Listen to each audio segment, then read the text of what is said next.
سرکار نے فلاح انسانیت کے لیے جو دوسرا کام کیا نا، وہ لوگوں کو احساس دلایا ہے کہ اگر غلطی ہو جائے تو تم نے بندوں کے سامنے اپنے آپ کو کلیئر نہیں کرنا، تم نے تو رب کے سامنے اپنے آپ کو کلیئر کرنا، اللہ کے سامنے تم نے بچنا ہے کہ میرا گناہ معاف۔ اور حضور احساس پیدا کرتے تھے۔ بخاری شریف میں قبیلہ غامدیہ کی اس عورت کا تذکرہ موجود ہے جو خود آئی تھی، کوئی گرفتار کر کے نہیں لایا تھا، از خود آئی۔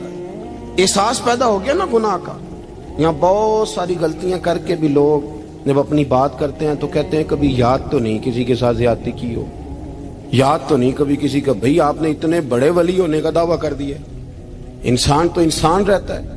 بڑے بڑے لوگ کہہ گئے کہ یا اللہ اگر انجانے میں بھی بھول گئے ہیں تو ہم سے درگزر فرما، لیکن جب ہم تیار ہی نہیں ماننے کو۔ حضرت انس بن مالک کہتے ہیں وہ خاتون آئی، کوئی پکڑ کے نہیں لایا، کسی 14 دنوں کے ریمانڈ پہ نہیں اسے منوایا گیا، اسے وہ خود بخود آئی اور کریم محبوب علیہ السلام کے سامنے جب وہ کھڑی ہوئی تو اتنے درد سے میں نے کم لوگ روتے دیکھے ہیں جس درد سے وہ روئی۔ عرض کرنے لگی حضور میں غلطی کر بیٹھی ہوں، مجھ سے زنا ہو گیا، مجھے پاک کر دے۔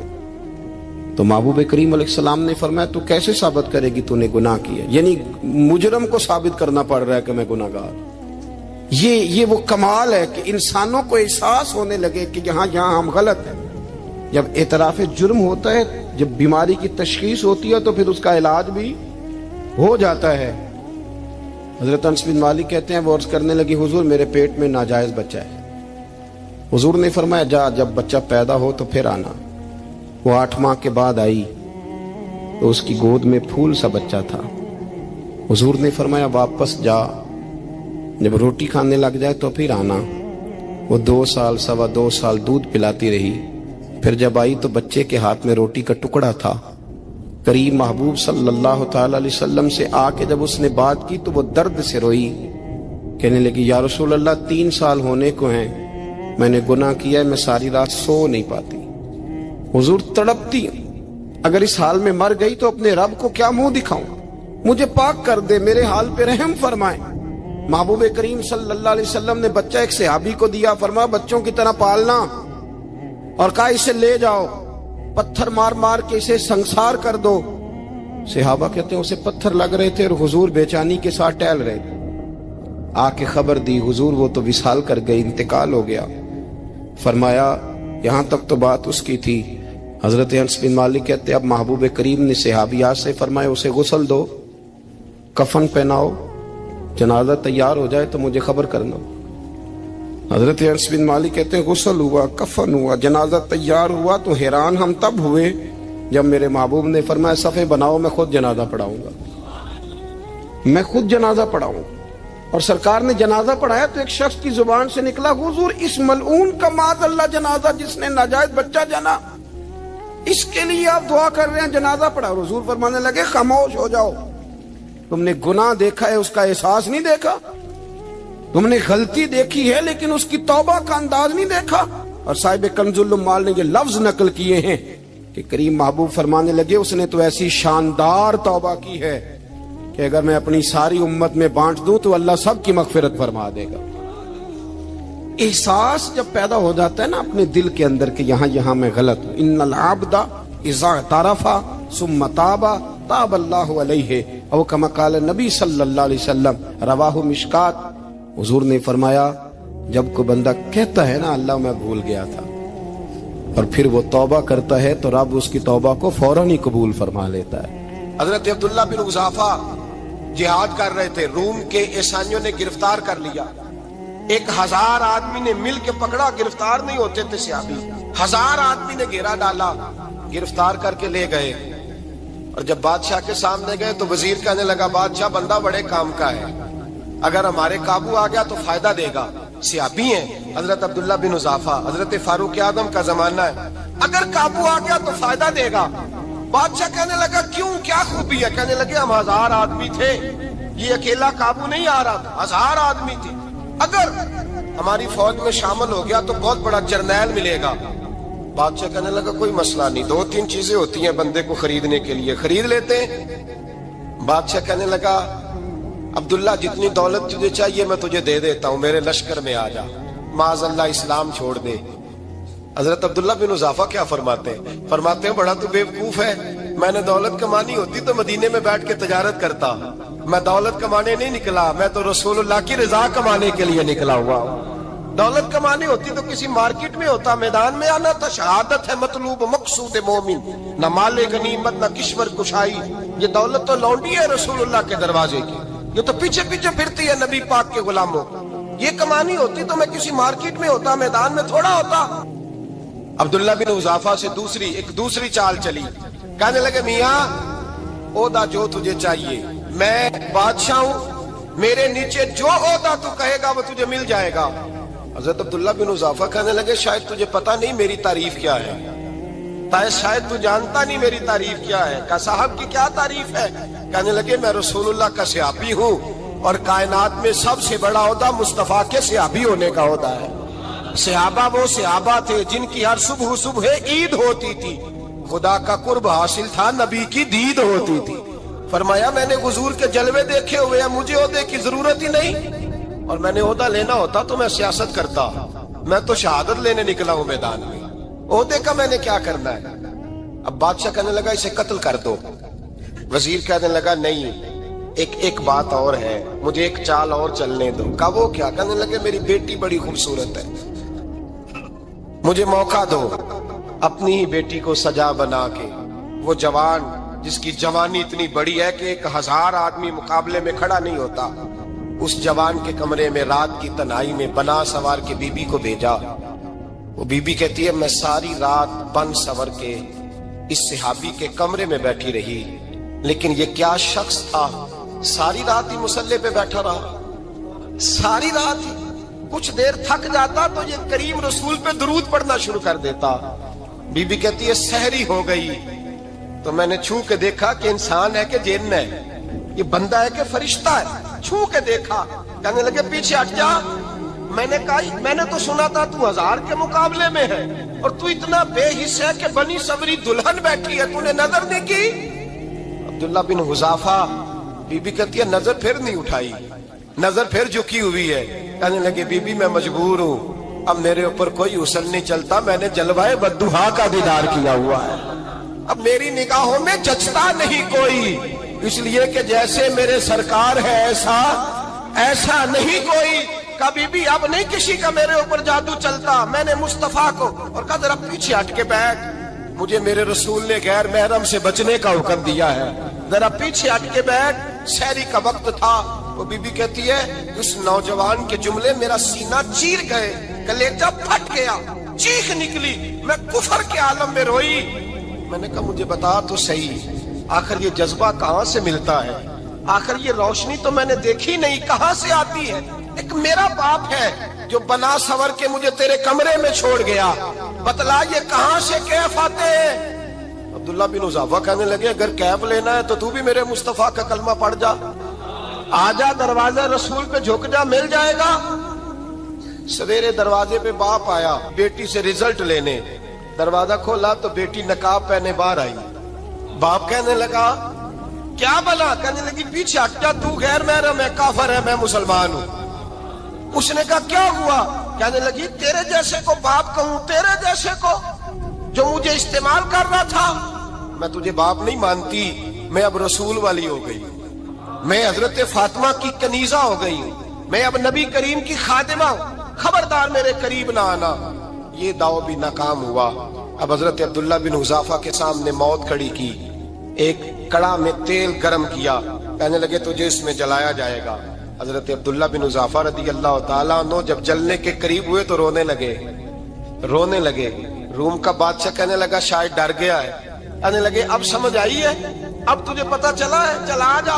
حضرت عبداللہ بن حذافہ کہنے لگے تو کافر ہے، تیری کافروں والی سوچ ہے، اس لیے نہیں رویا کہ موت سے ڈر گیا ہوں، میں تو اس لیے رویا ہوں کہ ایک جان ہے، وہ نبی پاک پہ قربان ہو رہی ہے، کاش رب مجھے 1000 جان دیتا، میں ساری مصطفیٰ پہ قربان کر دیتا۔